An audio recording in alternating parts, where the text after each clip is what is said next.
Welcome back to another episode of Sean Walker's Daily Word. Today's title is Where Two or Three Gather, the Power of Kingdom Unity. I'll be reading from Leviticus 26:8 in an NLT if you would like to follow.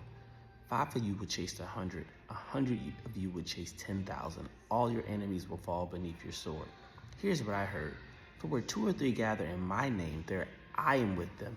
God values quality over quantity. There's strength in numbers, and teamwork makes the dream work.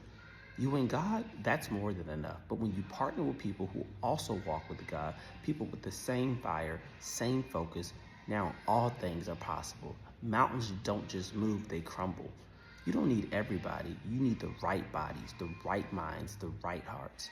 Jesus had 12 disciples. One of them even betrayed him, and yet they still changed the world. If we truly supported one another, of course, we would all win.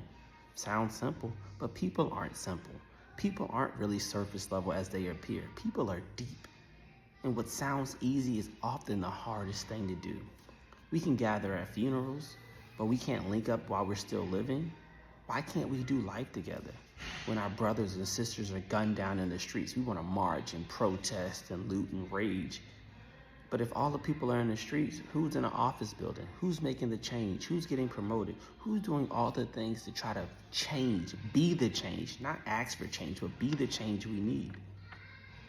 Faith is the lonely road, but God will always send angels, real ones, battle-tested, spirit-led, to fight the good fight of faith with you. The kingdom isn't built by members, it's built by mission-minded partners. It's called the body of Christ for a reason. Every part matters, every connection counts. It has to be with God. Nothing happens, nothing lasts unless it's with God. Until that bond is real, rooted, and refined, nothing will ever change. Isolation is necessary in the beginning because when it's time to huddle, you don't want to bump heads.